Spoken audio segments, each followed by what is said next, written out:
Hello, people. This is Nessa writing her story. I'll tell you how I dealt with my husband Sean and mother-in-law Anita when they revealed themselves to be mooching parasites. My story will start just before my wedding to Sean. Sean and I were dating for 4 years before we got married. He was a very loving and affectionate boyfriend who left no room to complain. To be honest, I was head over heels in love with him and didn't ever want to leave him. But there was one problem that always loomed over my head: his relationship with his mom. Sean was very close to his mom, Anita.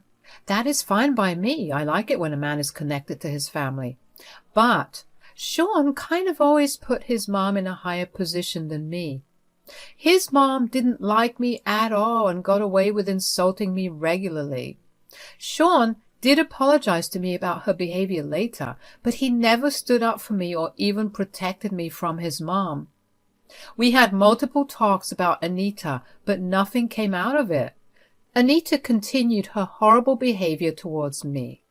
Despite all of this, I agreed to marry Sean. He proposed to me after 4 years, and I was super happy. Like I said, I was in love and didn't see the red flags back then. Now, the trouble started when Sean sat me down immediately after the proposal to say this: "Nessa, something has been bothering me for a while. I think I would need your help." "What's the matter, Sean? Tell me what's going on. I promise I will help you as much as I can." "It's just that my mom recently acquired a ton of debt. She can be a bit of a spendthrift and landed a lot of credit card bills, plus with her recent medical problems, she is drowning in debt." "Oh, that's very unfortunate. So what are you thinking of doing?" "There is no way I can help her, Nessa. It's a lot of money. She will be selling her childhood home to get rid of her bills. I don't want that, Nessa. I wanted to buy the house from her, but you know I have bad credit. The bank won't allow it. So I was thinking if you could buy the house."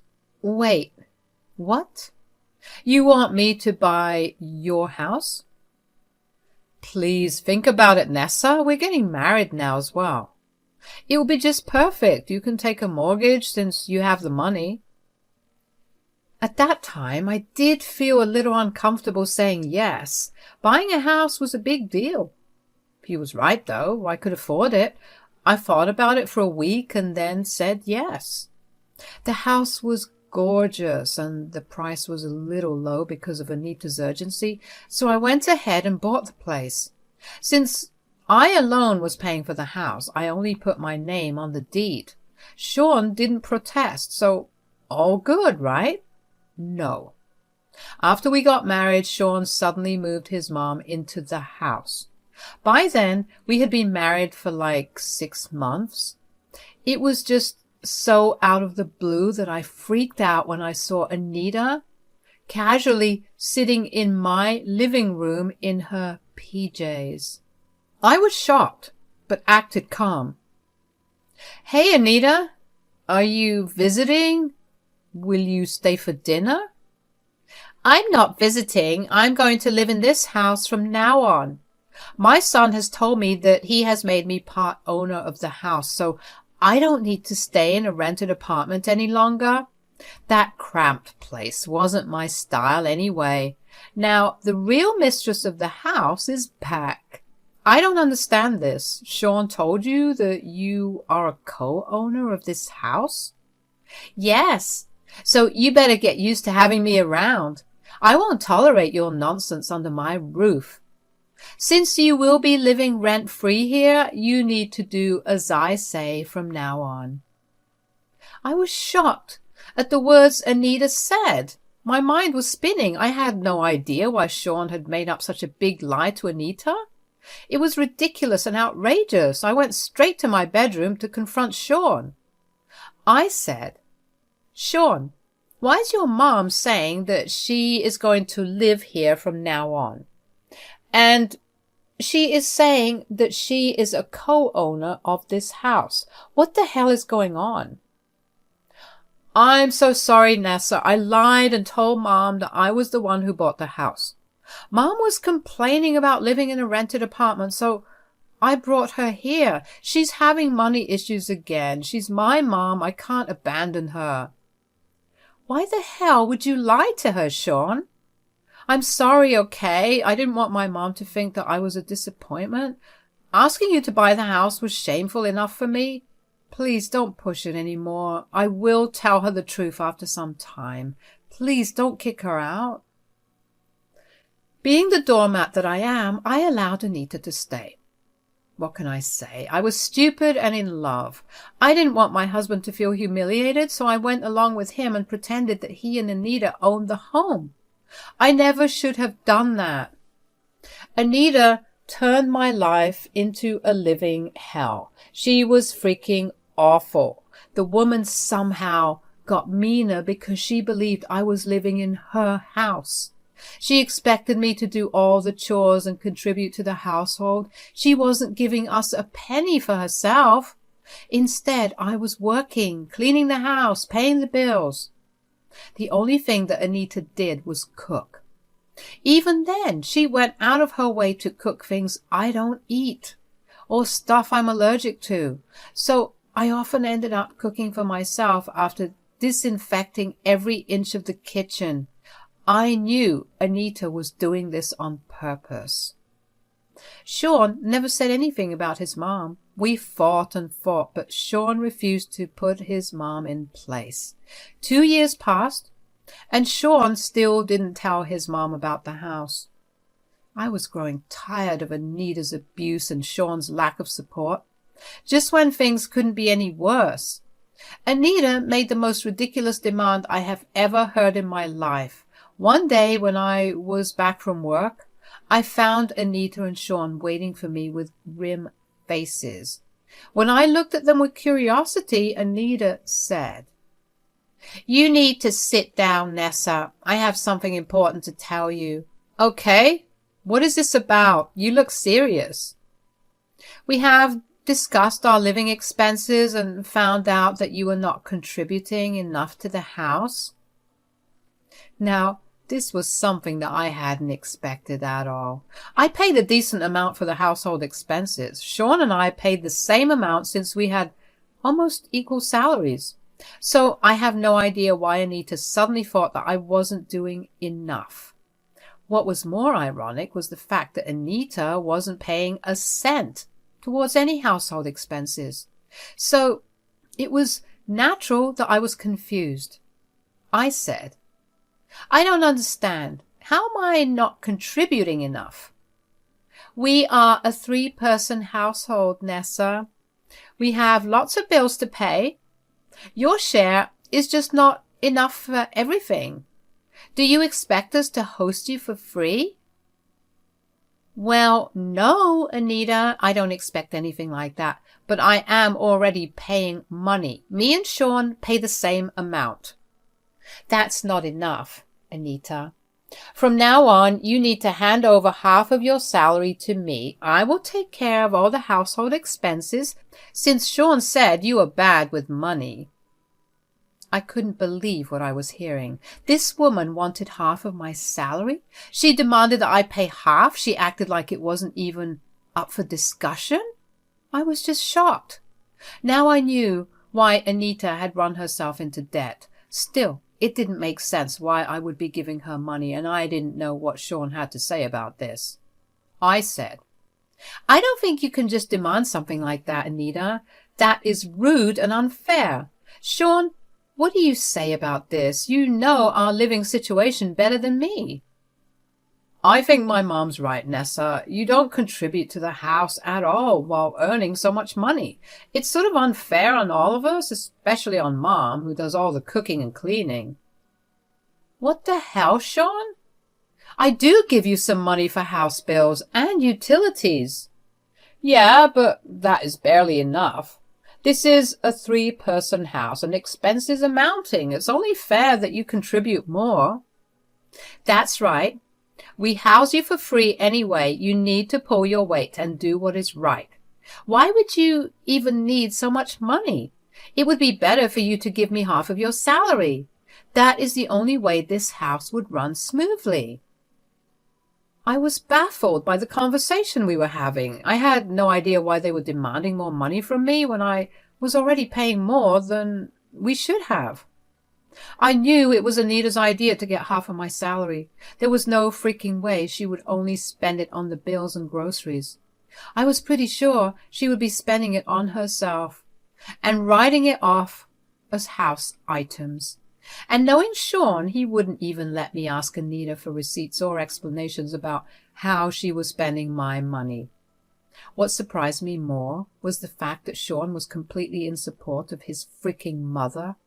Sean was the only one who knew the fact that I was paying the house mortgage. I thought that he would shut his mom down with an excuse since he didn't want her to find out about the house ownership, but he never once stood in support of me. It was at this point that I realized how bad I had messed up my life. I had married a gold-digging family. Sean wasn't going to tell his mom about the house. He had planned to keep his finances a secret while taking out as much cash from me as possible. The moment I understood the reality, my mind went blank. After a while, I was furious.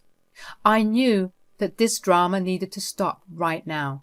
So I looked at Sean and said, "Sean, you know well enough what I'm contributing to this house.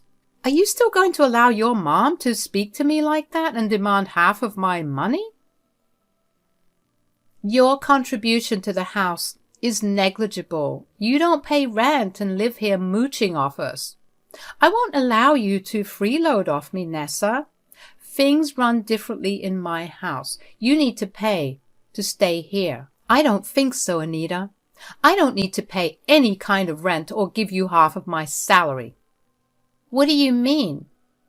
"Sean, are you going to tell her the full truth, or am I?" Sean looked a little nervous. I could tell that he knew what was coming. He was already panicking, knowing that I was pissed off. He had expected me to stay quiet and just do as he and his mother said.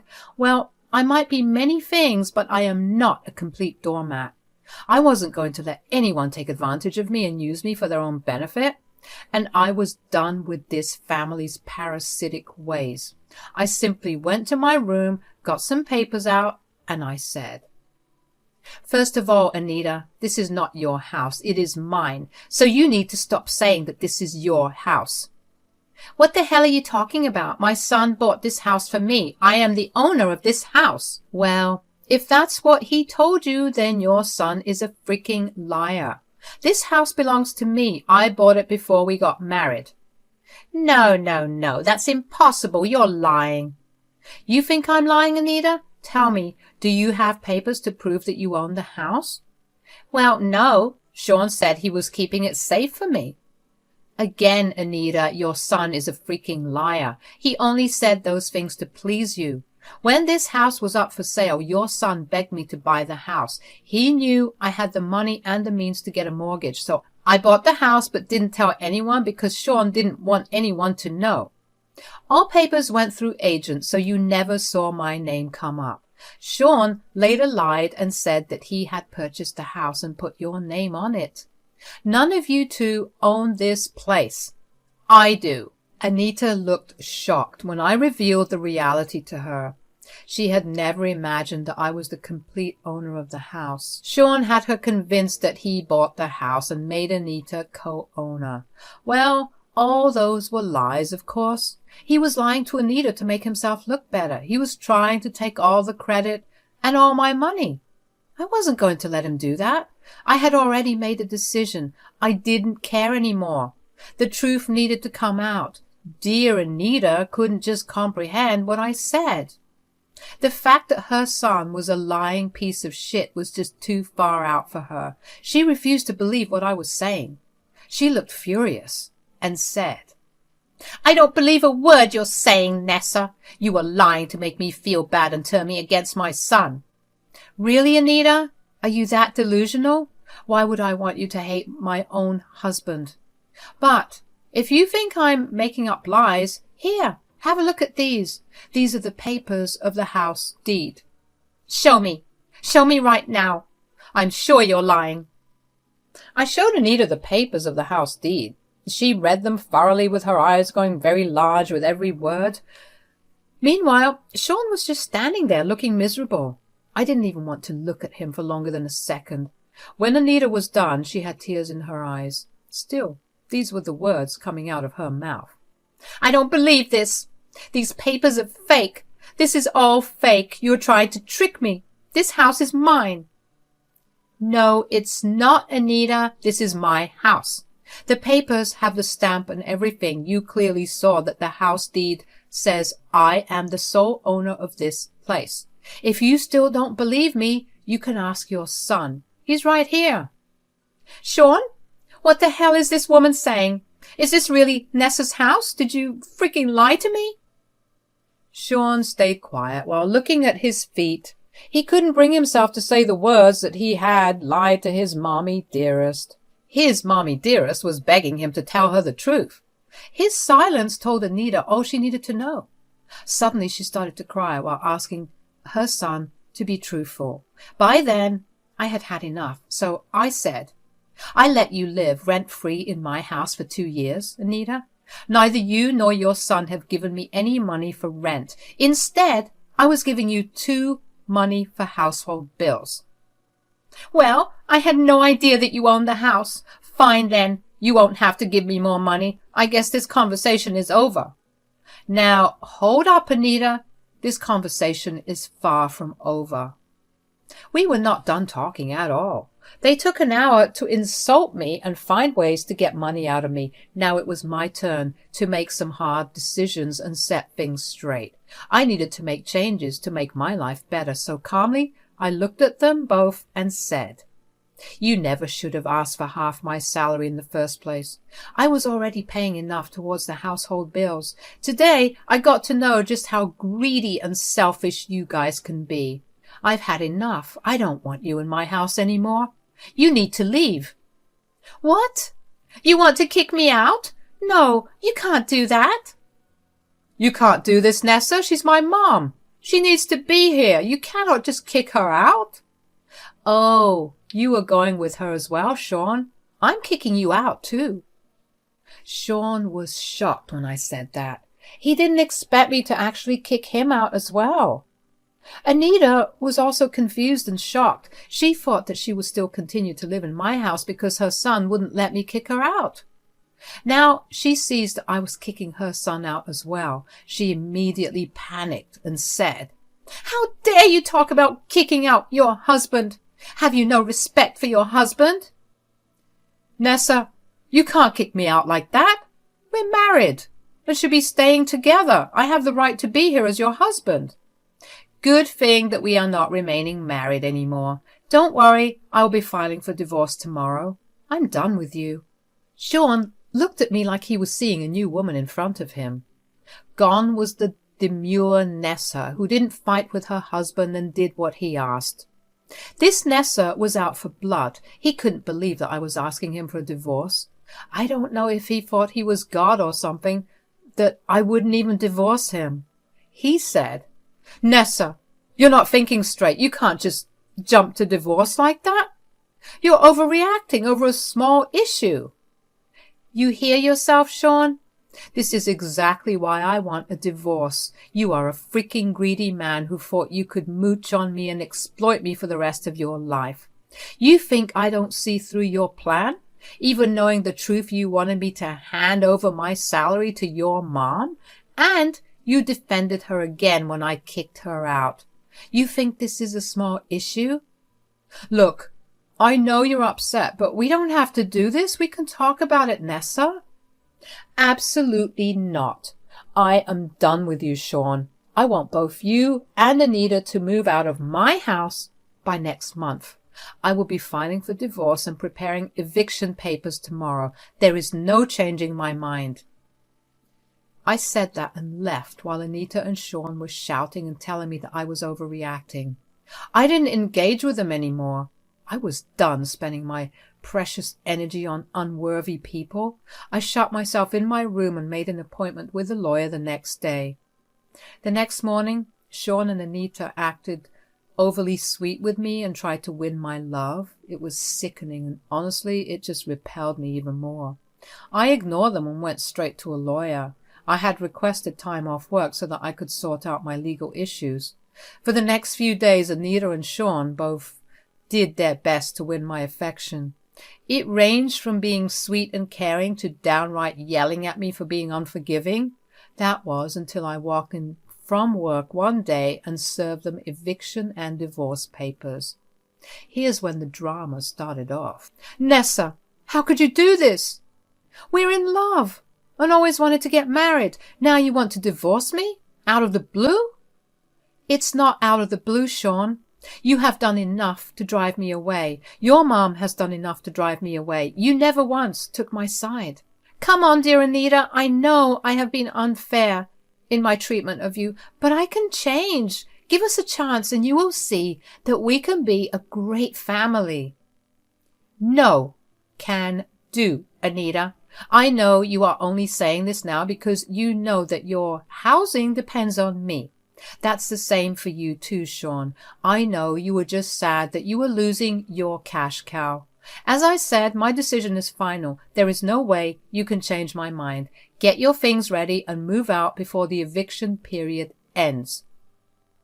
Sean and Anita did not like that. They begged and pleaded with me. Both of them even cried and said some sappy shit about being together. I knew better than to be exploited by a horrible family again. I had done my part and now it was time to move the heck on. I won't lie and say that I wasn't hurting. It did hurt a lot to know that the love of my life was just using me. Sean had zero respect for me and I wasn't going to sit around to see him improve. 2 years was enough time for him to change. I wasn't going to give him any more. When the month was up, Anita and Sean both moved out but went separate ways. Why, you may ask? They fought a lot in the weeks that followed their departure. They kept blaming each other for their current situation and were both pretty mad at each other. Sean was mad that Anita asked for more money, which led to the divorce. Anita was mad because her beloved son lied to her and now she had lost her childhood home. It was a mess, and I thoroughly enjoyed watching it. I also ignored their pleas whenever they decided to have a united front and beg for their house. Sean even came to me separately saying that he would cut his mother off and listen to me from now on. Well, too late, Sean. I did as I promised and went through with the divorce.